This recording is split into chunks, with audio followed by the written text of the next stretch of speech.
Well, hello everyone.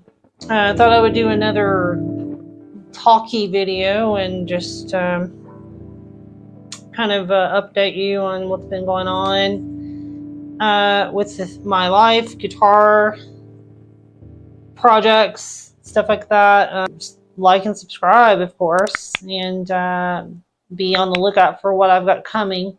I didn't mention this in the first part of the video, but I did recently do a session with some very well-known people, and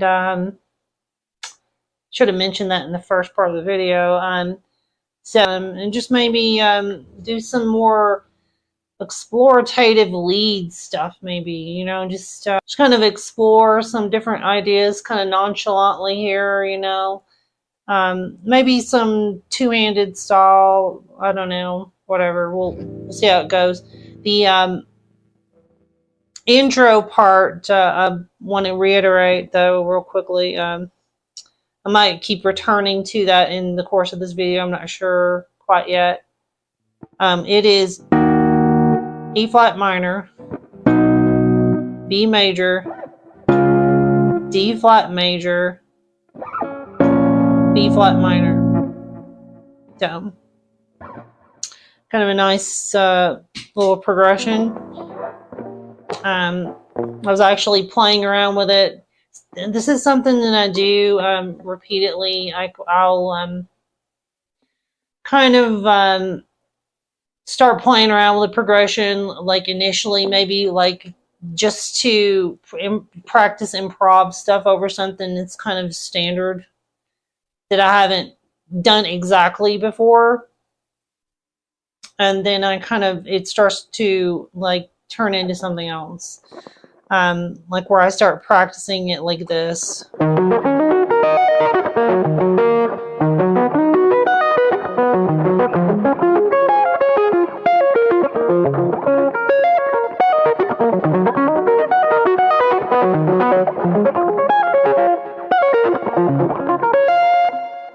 So I'll, you know, practice it with the distortion and in arpeggiated format. Yeah, maybe I'll play around with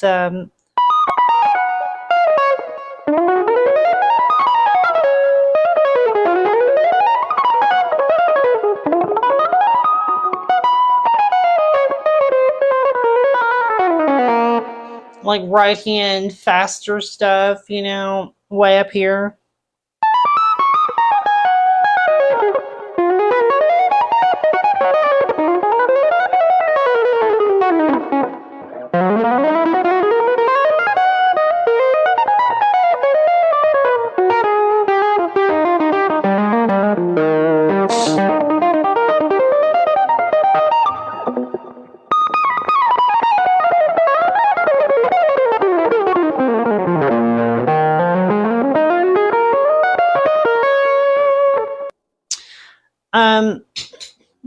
I do want to kind of tell you what I've been doing. So I've been doing the adjustments for the pickups and stuff like that. And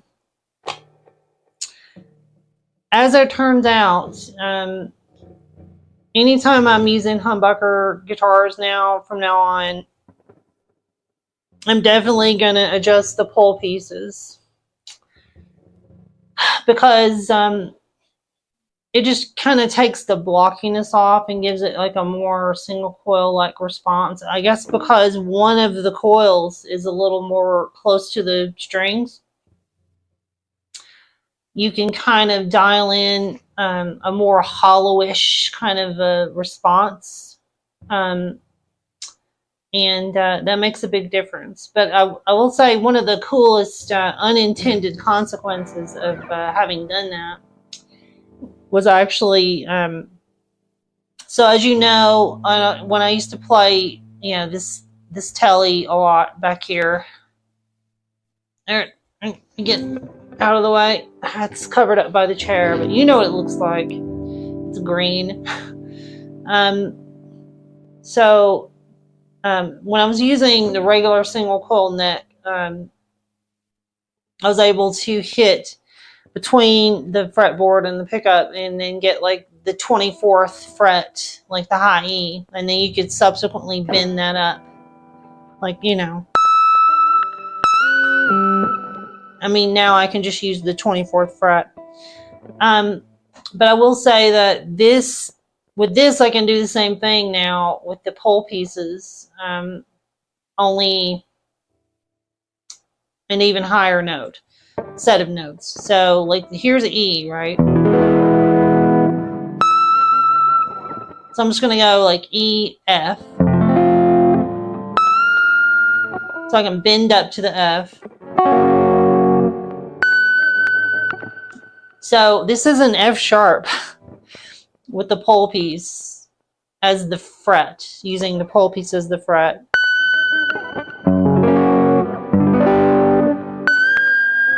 And then, you know, you can bend it up to a G.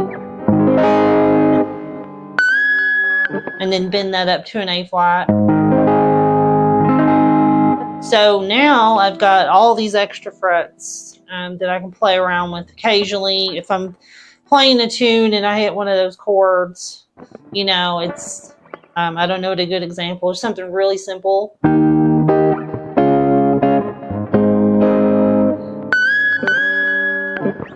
You know.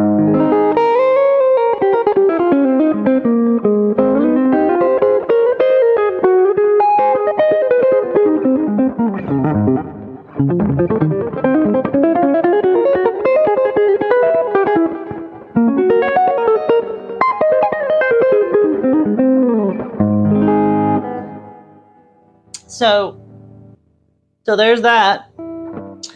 Really kind of a cool thing. Having the pole pieces adjusted like that, it lets you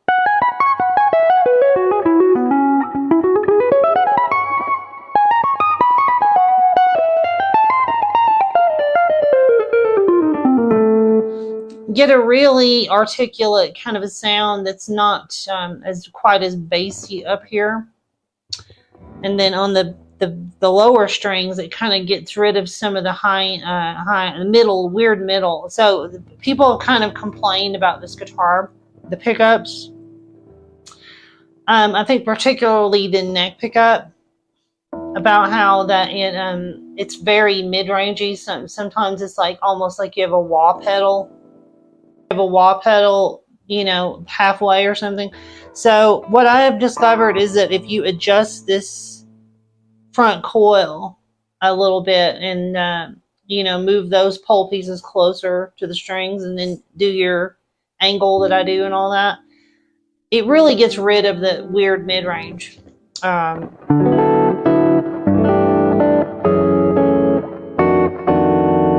Like, it's definitely not nearly like it was.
Yeah, so it just it really makes things easier. I feel like when I'm doing like higher up fret work, you know.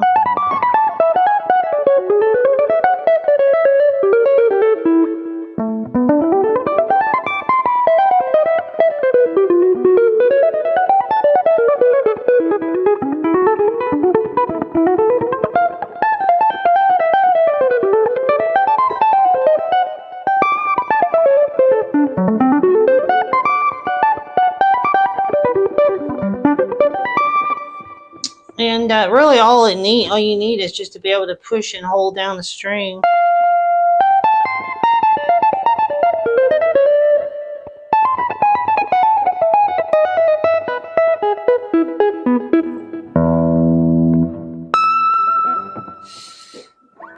And it really kind of does it now. Really liking the response that I'm getting from that now over the whole fingerboard. Definitely a little closer back towards kind of a more dark single coil telly kind of a thing. And then the bridge, you know, who cares about the bridge? If the bridge is mid-rangey, cool. It's just going to sound more interesting with distortion maybe, or a little, you know, thicker for that purpose. Get more of the singing kind of a lead sound.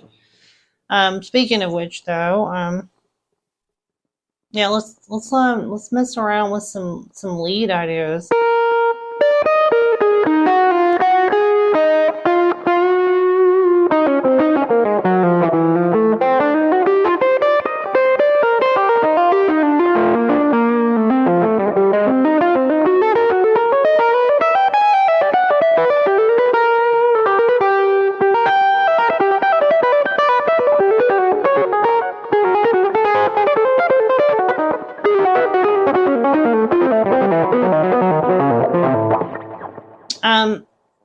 So I've kind of like started trying to approach stuff slower now. I know that's still kind of fast. But there for a while I was like stuck in like uber shred mode, and like I was practicing everything really fast, like inhumanly fast. And I've found pretty much that kills my enjoyment of music.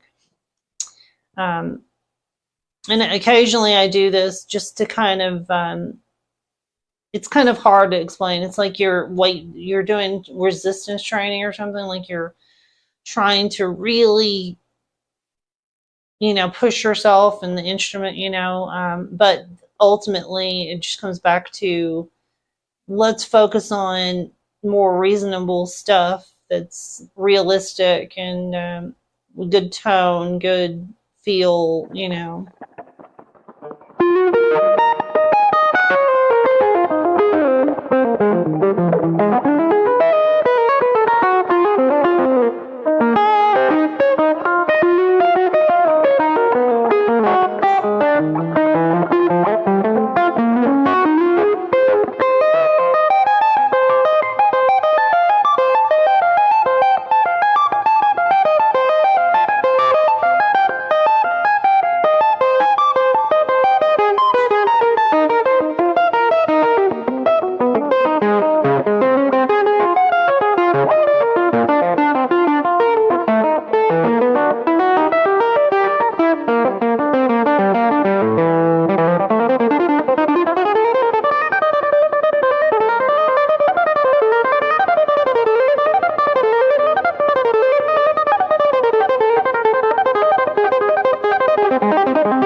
Like I was doing some licks like that in the last video that I did.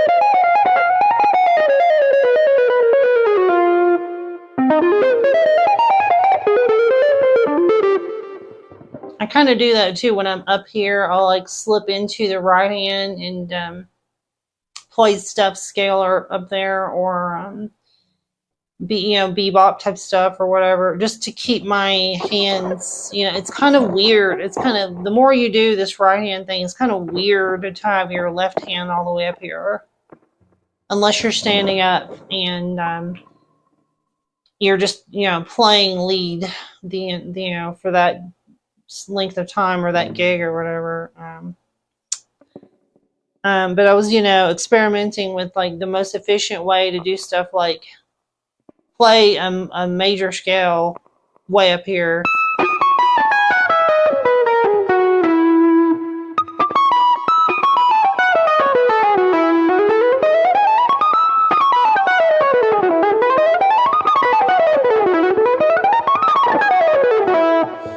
Now, I'm going to, ask you to try this yourself, to play that 2 octaves scale up there with, your left hand, right hand, whatever, however you want to do it, and get it to be that clean and that easily flowing. It's a little more tricky than it would seem.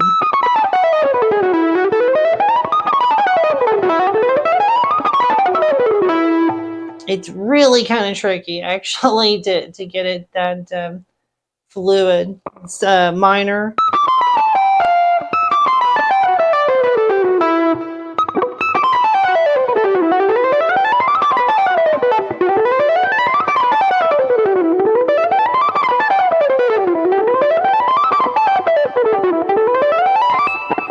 Sometimes I just like sit and practice stuff like that. Just because I want to be able to grab that whenever I want to grab it and have it work, not have it not be completely messed up or something, or have to think about it.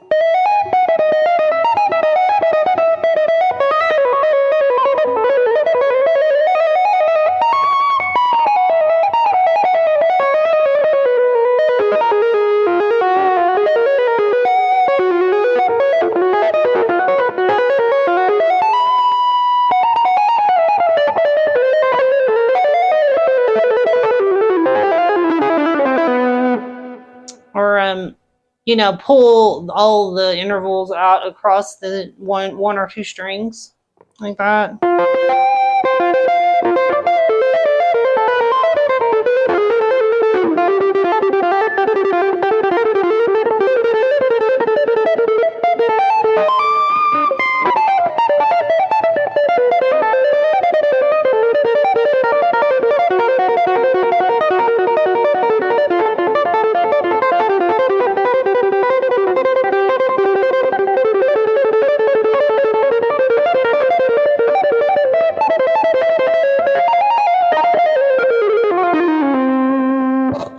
Or, go into pull off mode.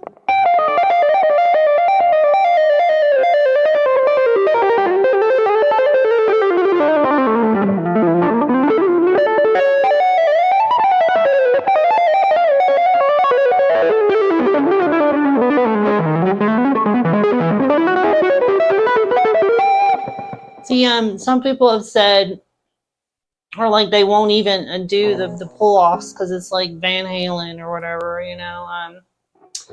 if it works, it works, is the way I look at it. And there's just certain, there's no reason really to make it harder than it has to be, just to prove how manly you are or whatever, like how I can make everything I play on guitar 10 times harder, and then everyone will respect me or whatever.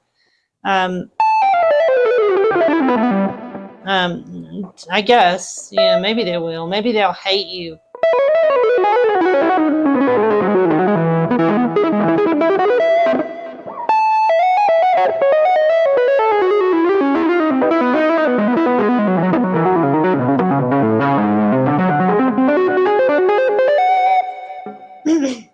But that's another misnomer, is that that kind of pull-off tapping for leads. I think some people get the wrong idea. They kind of think that it's like just to try to play fast or to do things faster. But I think you can use it slower too, right? And just as musically, if not more so.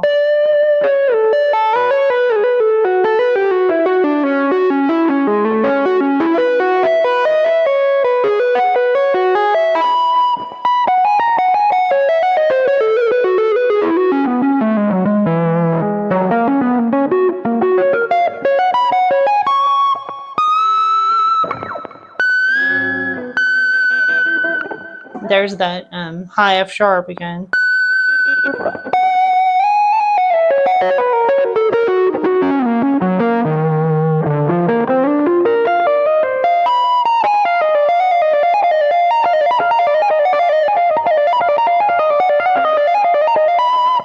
See, it's not even the speed. It's for me, it's like the rhythms, like how the rhythms fit over the beat.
I was pointing this out the other day to somebody too. This whole piccato legato thing.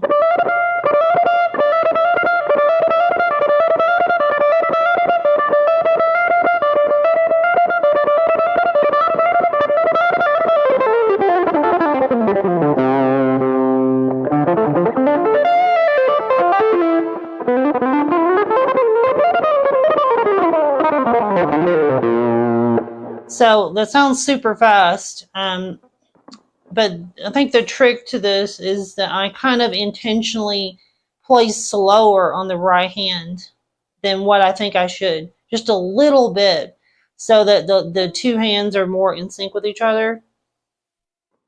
And I was also playing around with this idea where you do fours.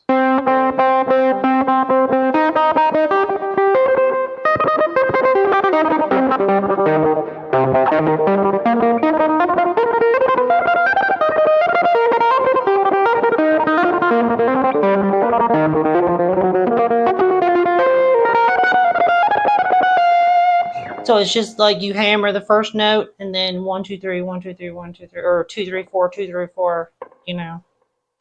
And then do it a bunch until it's kind of clean. It's kind of a substitution for your, you know, tremolo picking. I also do this thing.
So back when I used to play more rhythm rock guitar stuff, I used to do all kinds of stuff like that.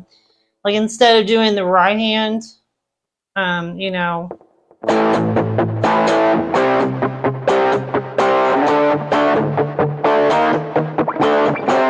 I'm just making up like a real simple riff. I would do like, you know, like hammer type pluck stuff.